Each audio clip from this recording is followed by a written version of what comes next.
call it Soul Society. Alright, so we got this, right? So I use Bloodstained Blade because it has the imbue corruption and melee damage versus 0 ki. A lot of this stuff is going to be draining a lot of the yokai's ki, so you'll do more damage with your weapon overall. These stats are from soul cores because it has the corruption. I can soul match it with soul cores with transferable stats. So naturally gonna go with I temper the corrupted accumulation, but this one right here, the anima bonus for the corrupted enemy. Clearly if it's a corruption build, that's what you're gonna want. And then I got the active skill damage, not really needed, I just took it because I wanted it. So build, you're gonna want the Seratuhiko Grace. I do 7 build because the blood of the yokai so grants the blood of the yokai. So this is what makes you be able to spam the soul cores, because you're gonna get 5 stacks. So you're gonna hit an enemy with it once. With a soul core move, you get 1 stack, so you got to do it 5 times. That's why I got the Ippon for it, because it doesn't cost that much to use. Easy stacks and stuns a boss or whatever you're fighting. Quick stun, easy stacks. So then the second grace you're gonna want is Magatushi, because you get a huge jump in your anima charge when your corrupted weapon comes to life. And it has 100% sentience charge, so it's real easy to get the corrupting build up on your weapon, so you unlock the awakened state of your weapon. So these are stats for the main weapon. Doesn't really matter what you use for the second weapon. You can do dual swords, easily melt enemies. So I go with the Unryoki helmet because the damage bonus for the damage taken. Don't really need to go with that, but I go for the anima charge melee attack, so you get more in anima. These stats don't matter. What you really want to look for is sentience charge. I still gotta get a little bit more for that, but this still gets the job done. You know what I'm saying? So boom. I think the helmet's the only one that can get it. I'm not 100% sure. So you want that. Corrupted versus corrupted. This sentience charge for corrupted. Sentience charge on the scroll. I got Atakamaru for anima bonus against a confused enemy with sentience charge. You're gonna need, if you want this and Nightmare Bringer, you're gonna need 2 of the soul cores at least to have attunement cost down, -1. So I got this for melee damage versus corrupted, and then anima charge for the awakened weapon. So again, it's all about the anima charge, awakened weapon, and sentience for this build. And then I got Ippon because anima bonus, enemy scorched, yokai ability damage for enemy scorched. So all these set it on fire, so you're also going to be getting a lot more damage when you use your soul core abilities on an enemy that's on fire. Both of these cause fire, so you're automatically doing extra damage because of that. As far as my stats, they're the same for any build. I keep it like this for anything. You can switch it up however you see fit. This is just what I have. So I use veteran set again, so damage taken mid attack is reduced. So now we're gonna put this into action.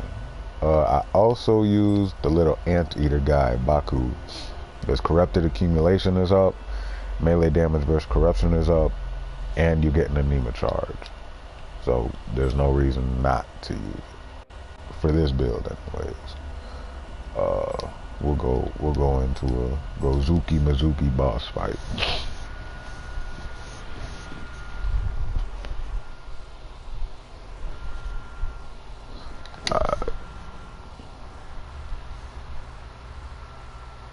Now, magic wise, doesn't really matter. The ones you want to focus on, you want to get this because it boosts your anima charge, so it increases the amount of anima you gain. You can do this if you want to quick, you'll hit the enemy and steal anima and boost yours. For a boss, you'll get a lot. For a normal enemy, you're not going to get that much, so you primarily want to use it on a boss. You can use Life Seal, because again, it's yokai abilities, so you're already killing their ki. Corruption also steers their ki and gives it to you as well a little bit, so this will stop them from getting their ki back.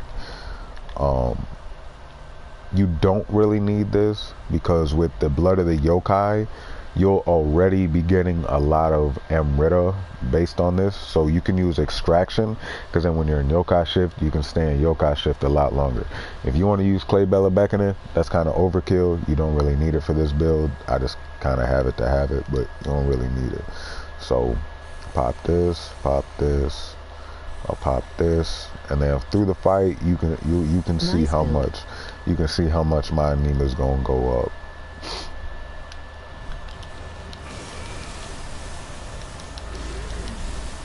Alright, so we got 1 stack, 2 stacks, 3 stacks,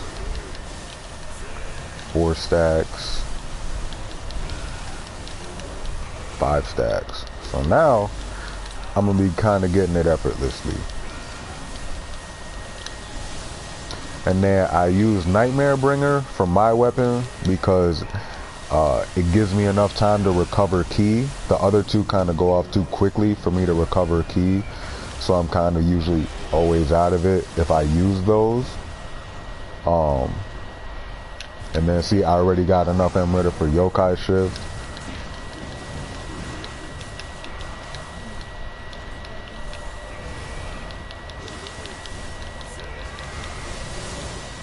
So, because he got me, I got to reapply my stacks. Alright, so we got 1 down. Alright, so back up to 5 stacks. And then we can basically just walk through this guy. We don't even... see, and I'm already 50% back to having my full yokai shift again.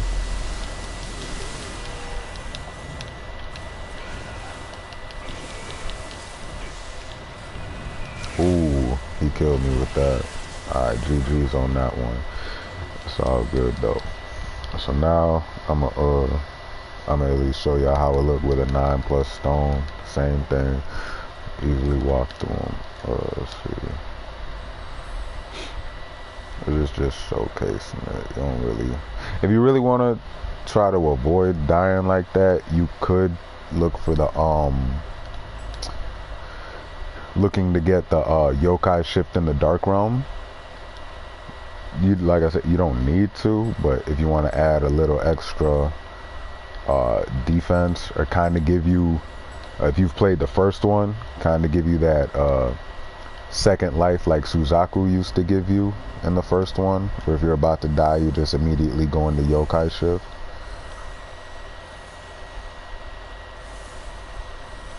So it's kind of up to you how you want to play it, but this is just basically the basics for the build. What is your plan B? You said what? My bad, I ain't really hear you.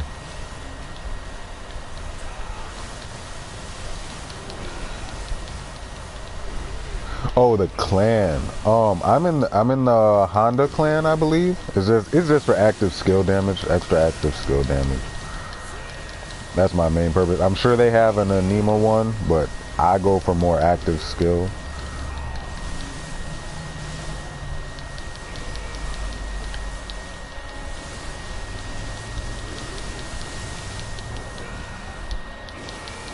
Alright, so I got my 5 stacks.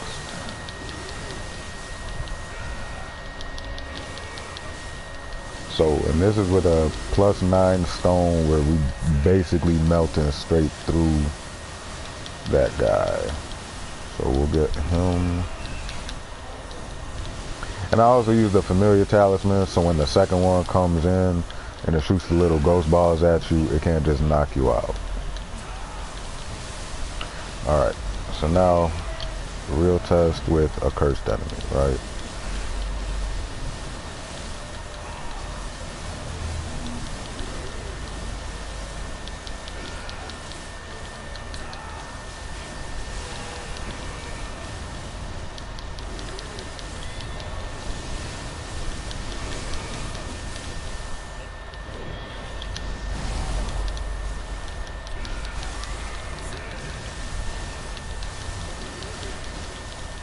Also having life drain on yokai ability hit, that'll definitely keep you alive, since With the Nightmare Bringer, you can't move when you're doing it. So clearly, if you're going against a strong enemy, it can body you. But everything else, oh, he got me on that. Yeah, I mean, it's still the top clan, I believe. Oh, he's going for the double grab.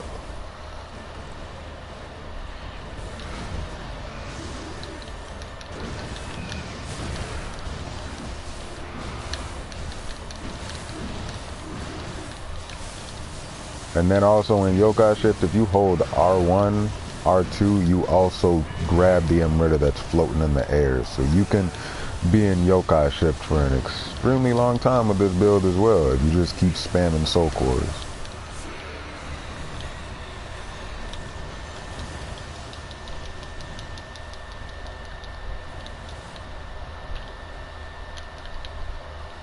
Alright, so that's the build. And GG, gang.